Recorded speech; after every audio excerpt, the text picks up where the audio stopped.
Hey everyone, I just wanted to revisit the FPC bolt, and I'm getting a lot of questions on it. So I thought I'd revisit and show you some in-depth differences.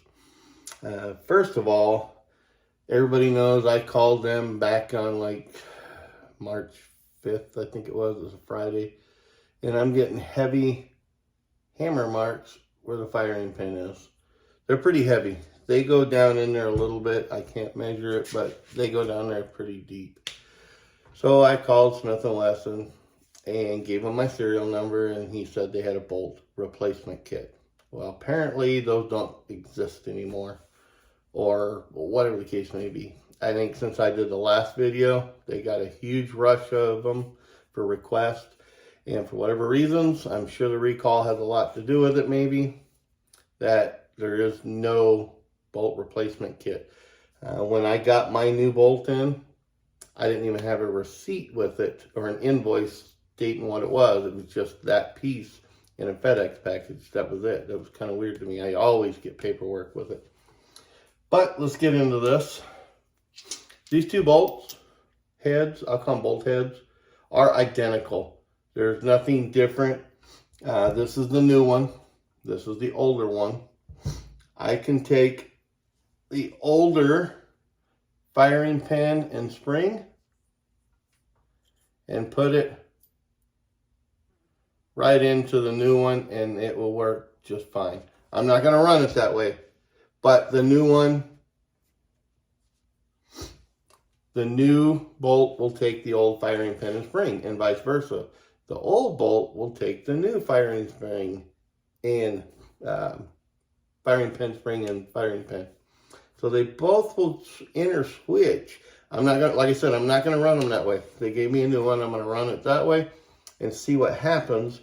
But just wanted to show you some of the differences, because some people, I guess, didn't see that other video or understand it. There's your two springs.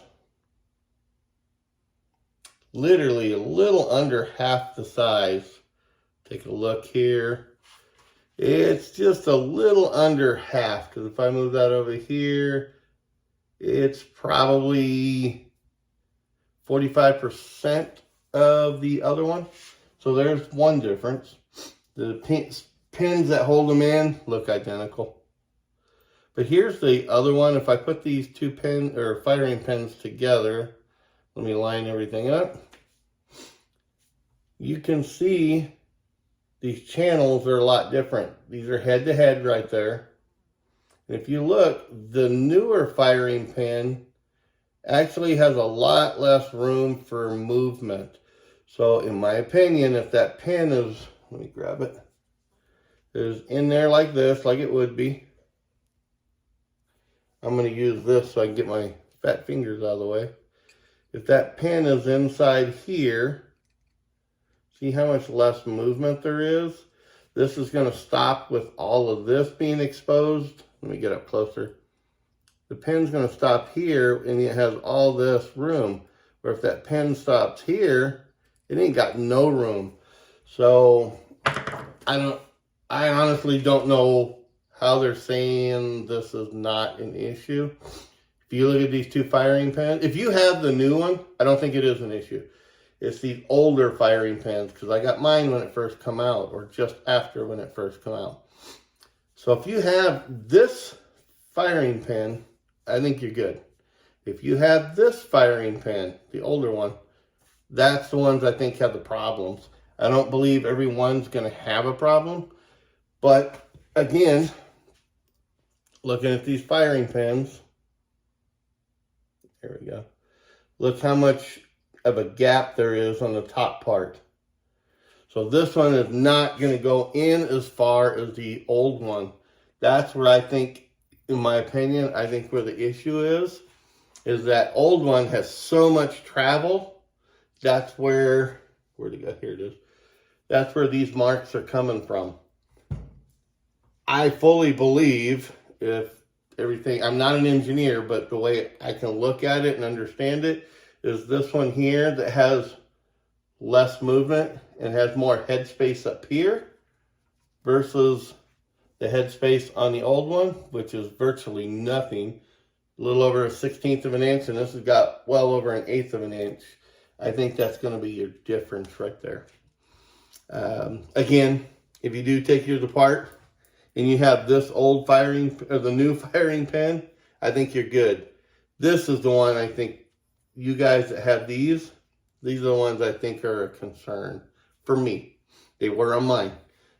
They didn't want this bolt back, and I'm not going to give it back. I'm going to keep this one because that's my proof that there is an issue.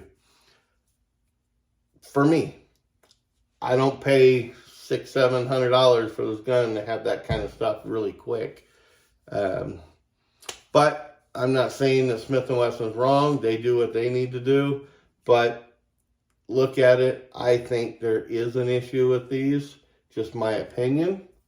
That should not be happening. And if it does, it should not be that deep. So, if you have this one, I think you're fine. This is the firing pan, the old version. I think you should be worried about. But, again, Smith & Wesson saying there is no hammer bolt issue with these whatsoever. It is normal wear and tear right here. But if that's normal wear and tear, why did they change the design? You don't change these designs for nothing. They didn't go in there and say, we're going to change this to make this fatter. No, they didn't. I fully believe that's why they did it. They don't change designs for no reason. There's a reason behind it. My humble opinion and the way I think there's too much going on with the response. So this is not going to be an issue right now. Who knows what the future holds. You guys have a good night. I'm going to go shoot tomorrow. I'm going to run these and let you know what happens. And we'll take a look for March tomorrow. Take care. Night-night.